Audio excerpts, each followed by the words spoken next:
Jai Hind to all and welcome to Team MND The Futurists. Today's update is on unfolding narrative around Xi Jinping retaliatory 34% tariffs on American goods in response to United States. So stay tuned and do subscribe to our channel and do like the video and do share the video. Now we will also let you know how this escalation might ripple through to US weapon system and defense industries. As of today, April 7, 2025, this trade conflict is intensifying and the stakes are high, especially when it comes to the intricate global supply chain that underpin military hardware. Now, the story starts with the United States enforcing tariffs on Chinese goods, a move rooted in the ongoing trade war that's been simmering for 2 years. On April 2nd, 2025, the United States upped the ante with a 34% tariff hike, bringing the total duties on Chinese imports to 54%. This was framed by Trump administration as a reciprocal measure, likely a response to perceived trade imbalances or national security concerns tied to Chinese economic practices. Now, Xi Jinping didn't waste time hitting back. By April 4th, China announced its own 34% tariffs on all US goods effective April 10th, targeting everything from pharmaceuticals to agricultural products and crude oil. Now, this tit for tat is just not about economics, it's a geopolitical chess match with real consequences. Refer to my cover page of YouTube handle. Now, how does this inflict pain on United States weapon systems? The connection lies in the supply chains, modern military hardware, think F-35 jets, missile guidance systems, or even advanced radar relies on a web of components, many of which depend on materials China dominates. Rare earth elements like neodymium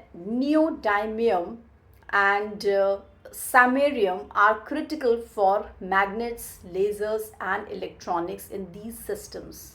China produces about 90% of the world's rare earths, and the US defense industry, despite efforts to diversify, still leans heavily on these imports, either directly or through processed components.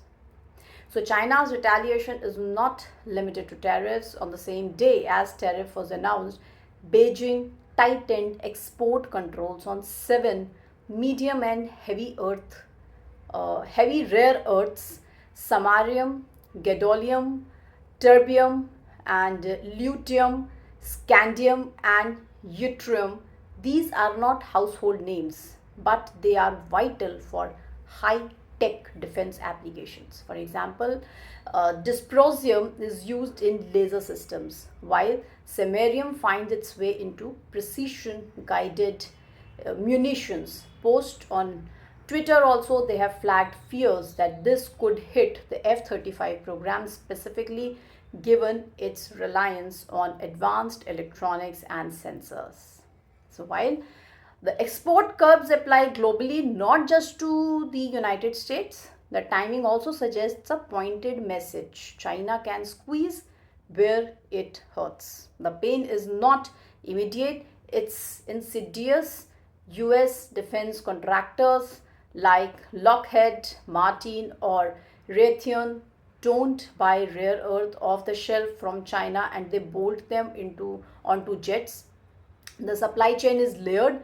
China mines and then refines. Then these materials then sends them to manufacturers in places like Japan or South Korea, who in turn them into components then eventually reach American assembly lines. So tariffs and export controls certainly disrupts this entire flow. Cost spikes as middlemen scramble for alternatives or stockpiles where available delays creep in if licenses are rare. Earth exports get bottlenecked by China Ministry of Commerce, which now holds the rein tighter than ever. Now, the United States is not defenseless. It's been stockpiling as well, rare earths, since at least 2010, and firms like MP materials are also ramping up domestic production, but these buffers are not infinite, and new mines or recycling efforts take years to scale up. So analysts certainly estimate China's export control could shrink global supply of heavy rare earths significantly, given that alternatives like single mine in Brazil still route through Chinese processing hubs. So the Pentagon's own reports have long warned of this vulnerability, yet the trade war's latest chapter exposes how much work we are still left to do. Now, economically, the tariffs sting both sides. The United States imported 582 billion in goods from China in 2024, and China's retaliation hits 20 billion or so of United States exports. Not a knockout blow, but enough to rattle markets. So, stock futures tanked after China's announcement, with the Dow dropping 900 points in a day. For defense, the real risk is longer term. If costs for military hardware climb or production slows, readiness could certainly erode. So, like we can imagine a delayed F-35 delivery scheduled, or maybe pricer missile systems at a time when budgets are already stretched. So Xi Jinping's strategy seems calculated, escalate, but leave room to negotiate.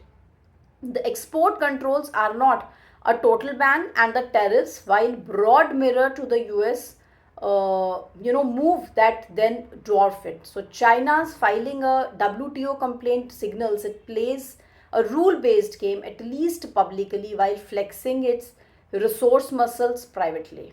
So for US, the pain is not just in the weapon system, it's certainly in the broader strain on an economy that still has not fully untangled itself from China's grip.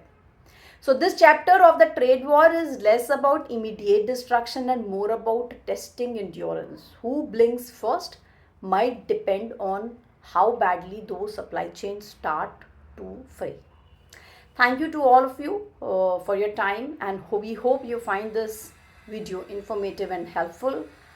Jai Hind and Jai Bharat.